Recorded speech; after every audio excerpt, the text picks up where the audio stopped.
What's good, everybody? It's full-time trip. We're back in the building. Arsenal 4, Wigan Athletic 0 in the FA Cup 4th round. We are going on to the 5th round for the first time in like 6 years. Man, doesn't it feel nice to be fighting on all 4 fronts? I know it feels nice for me. I hope it does for you, man. But hopefully everybody's doing well. Make sure you like, comment, subscribe, all that good stuff. Let's take a deep breath and just fully absorb how calm of a day that really was in the grand scheme. Nice, relaxing day. We pumped 4 on top of Wigan Athletic, and we just cruised the second half of the game, bro. I enjoy that. That's good. This is where I want to be, man. I wish it was like this every game. I know it can't be, but I just love that when we have the capabilities to do it, we absolutely do put them to the sword. And we saw a lot of good things in there as well to hopefully get us excited for the back half of the season, man. Lovely stuff. A lot of stuff to cover through. I'll run through again. 11 minutes in, Eberechi Eze with a wonderful goal from, again, deep spaces, gets Madueke right in line, and Madueke lines up a left-footed finish across to the left-sided post, not facing the keeper, and he gets it through. Gabriel Martinelli was on the score sheet at 19 minutes. What the heck? I completely forget his. Oh yeah, no, actually, it was another Eze ball, I believe. I think it was an Eze or Norgaard ball. I can't remember, but somebody sent him off into space. And he was running from the left-hand side, and he got a first-time finish on the left-hand side. Got the keeper flapping around, and he finishes at far post. There was a Jack Hunt own goal from great interplay between Madueke and Bukayo Saka. Saka puts in the ball really quickly into the middle of the goal frame or what have you. Goes off of a Wigan player's head, Jack Hunt, and the keeper cannot save it at the end. Last goal was in the 27th minute, so 4 goals in 30 minutes. Wow, that's ridiculous. And Christian Norgaard pings a wonderful ball over Wigan's high line into Gabriel Jesus. He brings it down, corrals it, looks up one time at the keeper, chips him over to that left-hand side of the goal, and it's 4-0. Kisses all around, and we just cruise through the second half. Honestly, not a crazy game to report on. Not the most, again, in-depth of tactics and all that stuff like that. Again, we're facing lesser opposition. Impose our will very well. It's good stuff there. What I do want to really talk about is a couple of things.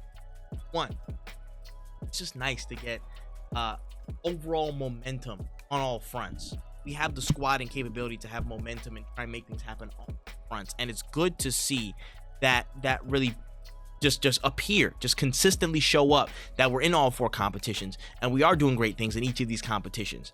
It's not going to be easy, but we're making our way. We're making headwinds and cutting through the forest, so to speak, on all these fronts. So it's good to see that. From just an offensive perspective, it was nice to see so many connections happening with so many different players on the pitch. And I guess just new configurations, new setups, new things, what have you. Obviously, we didn't have Calafiori for the start of the match because he was injured in the warm-up. That's just annoying. But saw a lot of good things from individuals, but also saw good things from team dynamic standpoints in knowing when to have trust in players and knowing when to execute on certain actions. I was really enjoying a lot of different cameos from an individual perspective in terms of the trust people and pods had. And again, just the execution to get certain things done. And people can say whatever they want. Oh, it's Wigan, da-da-da-da-da. Apparently, some team was playing Hull, and it got over the line by 1 own goal and a set piece. So, I mean, goalposts shift all the time, is what it is. So, just looking at how we constructed the team and how it was, again, geared and set up to go, I really enjoyed the difference of, again, just intent. The connections, again, was my big sticking point. I really loved a lot of the stuff that was happening and what was enabled by some of this construction slightly at the last minute here. But just to highlight a couple people that stood out to me, and kind of this is all one and the same. I don't have to part and parcel the big tactics with the individual performances and standouts, or at least for this video. In one level, we have to start off and give plaudits and credits to Christian Norgaard. That guy can hoop. Norginho, again, NordVPN, Norguardian of the Galaxy. Call him what you will, but you can call him a reliable player so far this season for the cameos that he's had. Again, he stepped in into a lot of different situations, into a lot of different points. He's been rough and tumble in the back third, in the defensive third, trying to make things happen and stop opposition players. In the final third, again, he's trying to make things happen, be on the end of crosses and do what he can in that front. But where he's been the most impactful in my mind, and you can see the delta difference between him and possibly other players and just the intent he has, is the progressive passing in the middle thirds. the intent and purpose behind his play in the middle third. So underrated how well this guy passes progressively, whether it have been again the main show, what people will probably point to most, the goal for Gabriel Jesus, our fourth, where he just spots the high line, he trusts Jesus to make that run, and he executes the ball, curls it very well. Jesus finds the path and he scores. That, the decision making behind that, the confidence behind that, the trust behind that, I really appreciate. But even in those little things, I saw it, there had to be at least 7 or 6 different instances where, again, he's in the DM slot trying to make things happen right there in the middle of the pitch, and he just pings it out to the sides, pings it out to the wings in isolation where he sees it. We can speed up play, we can initiate something. Trossard's free, Martinelli's free, somebody's free on that end, and we can make things happen. I couldn't. It had to have been at least 6 times. Had to have been at least 6 times I saw that typical pass made from him, and he executed it so well. The trust between him and Eze straight through the lines, getting the pass to him, and not prototypically as we may have seen this season, playing kind of a horseshoe style and try and get it out to the left. He was trying to survey different options. He was playing with purpose. He was trying to play with intent, and it shines through. It shines through, man. So for all the work that he does, I think that warrants some more minutes to hopefully give some relief to Zubimendi and Declan Rice going into the big parts of the season where it's the business end and we got to make things happen. I think it's worthy to test the trust in more, I guess, just higher pressure situations in the league, in the Champions League, and see where it goes, because I think he can be a help in those moments. So shouts to him. Give a big shout out to Madueke, man. Production's going up. I think that's like 4 GA in his last 5 games, I think. Maybe it was like last 3 in the league he scored. Maybe that. I can't remember off the top of my head, but he's producing. He's getting more moments. He's getting on it. And I think the construction of the midfield around him is only going to help, again, unlock the best of him. He's a volume person. He's going to consistently go until something works. And the dynamism that he provides consistently gives me hope that he'll tick over. He'll find the ways to make things happen continually. And again, you saw it with the opening goal that we had on the pitch today. Gabriel Martinelli, where was that finish last week, brother? Where was that finish last week, gang? I wish you would have did it on your left, man. But needless to say, throughout cup competitions, he's been our talisman. We can firmly say that no matter where we've been, cup competitions, Champions League, FA Cup, League Cup, I think he's the first player since Ian Wright to score 10 plus goals in a single season, or have 10 GA in a single season. I think it's 10 goals, but 10 goals in a single season for Arsenal in cup competition. Absolutely cannot go under the radar how good of a performance he's put in across these competitions. Now consistently helps us get over that line. So shout outs to him. Again, our hope is just it keeps translating into the league form, finding that confidence, keep finding that again, just intent to fight and win in those moments, those decisive little instances, get us over the line. So again, more consistency in the business end is what I want to see from Martinelli, and we're getting it from a cup perspective. So long may that continue. Gabriel Jesus stayed on side this time, guys. Stayed on side. Come on, y'all. He's doing his thing. So it was good to see him do that as well. I thought the defense was pretty bog standard. So shouts to everybody for just, again, taking over, doing their thing from that side. Bukayo Saka only had 45 minutes, but that 45 minutes was very helpful. It was very good to see.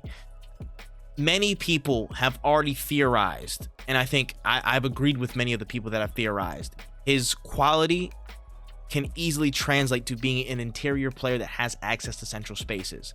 And this was a big proof of concept for that in my mind. The level of poise and care he has with the ball, he does not lose it very often. His passing, just the technical empathy he has in his passing, the understanding of timing and vision and range, and again, the access of options he has with his left foot or with his right. He absolutely can play as a central player. He can play in that 10 slot. He can play as an 8. He can go back and forth with Eberechi Eze and make things happen. So I am very happy with that cameo, and I hope that doesn't discount not only him being in central spaces, but also him just rotating to other positions in general. Because you imagine a floating Bukayo Saka with Madueke on the wing, they can interchange between center space and left wing. Saka might start on the left-hand side and be fully fluid with, again, a Martinelli or a Jesus. And Jesus, credit to him as well. Again, he was very fluid in how he set up, which enabled the rest of the players to have very good positions that they pick up and catch Wigan players off guard with. So Credit to them as well. If we're able to really instill that fluidity, I think a lot of that can come with Bukayo Saka playing in central spaces more and more often. I see we've tried to try and like give him a pathway in from him being on the touchline, and sometimes it doesn't work because he's so lethal being from the touchline and he draws so much attention that again, they'll just follow him and clog up the central space, and it might not be as effective coming on the back end. But if we have another dangerous winger like a Madueke or a Martinelli or somebody else being from that right hand side and offering that option, that creates a whole nother set of problems for people to consider. And I like it. It's a dangerous thing, and I am a fan. I am a fan of that. So hopefully we'll see it in more context coming across this season. Yeah, long may it continue, but good cameo from Saka. And let's just get to it really quickly. Man of the match, Eberechi Eze. That's what we want to see, man. That's what we want to see. And I know it's not easy to do it in the Prem. It's not easy at all to do those types of things in the Prem. And it's going to be even harder to translate that because the game is so packed and physical in the midfield. But I still hold the belief that this man can still provide those moments from those pockets that he'll pass into. Again, I must call them the QB spaces, man. The QB spaces that he was in across this game, just picking really good passes on the run, exploiting those high lines that again, we might see. We don't see him in the Prem, but in the Champions League, he's going to be absolutely clutch. I'll put that down. He will have one absolutely clutch world-class moment from that center mid slot in the Champions League for sure. In the league, this is where I think just the intent behind those moments. You might not always have the clear space because everybody has a high line, but you may have a sliver of a moment that people may capture because our movement is getting these people out of their shape and out of kilter. I think that the intent to pass through is very translatable in those moments. It's just having the gall to do it in the moments where we find it. Not every time spamming it and running into a brick wall because they have a congested midfield. But when we have those moments to plugging those through, because our players do make those runs. A Gyökeres in the Prem does make those runs. A Havertz would make those runs. Martinelli makes those runs all the time. It's just now the connection points to try and make those happen. But on the day-to-day, Eze was damn near unplayable, man. Could barely get the ball off from Wigan players. Just having his way across the spaces, whether he was again receiving the ball from the first phase, he was in the middle third, he was in the final third trying to make things happen and thread stuff through. He was wonderful, man. The keeper, he would have had more goals too, honestly. He would have had at least one goal on the score sheet to go with his 2 assists if the keeper wasn't on madness in the second half. The keeper fixed up, definitely. He must have got a crazy talking to, but that is what it is, man. Good stuff. We're into the next round. We'll see what the draw is tomorrow. That's really the beginning and end of it, man. In a time where we are going to be hypercritical about every single performance, I hope that every single thing that gets us closer to where we want to be with major titles and just trophies under our belt, I hope that's a moment to galvanize and give these players some credit, man. I know everybody's the tendency is to say, okay, cool, but this isn't good enough. What about this? And move on to the next thing and try and always move the goalposts. But we can always aim for the highest, goals and targets, while also saying, in a difficult season, in a tough season where there's so much against us, against everybody's against the elements, so many games, so many XYZ. Arsenal have handled this very well so far on all fronts, in good positions in all those competitions. Again, could be better, absolutely, but bare fact is we're in good positions in every single competition that we're participating in, and I can't ask for too much more beyond the fact of that. So we keep moving. We hope to improve our positions in all of those, and we'll see what happens. But back these guys, man. Back these guys. The squad, I think they understand, and it's up to them to will themselves and impose their will in those situations. It's also up to us to impose our will and help egg these guys on in whatever capacity we can as fans. So that's what I'm on. Let me know what you enjoyed about that game in the comment section. Your favorite goal, performance, how Arteta's doing, all that good stuff ahead of the Wolves game on Wednesday. Let me know in the comment section below. With that being said, my name is Full-Time Trip. That is all the time that I have. And until next time, I'll catch you in the next one, man. COYG. Peace.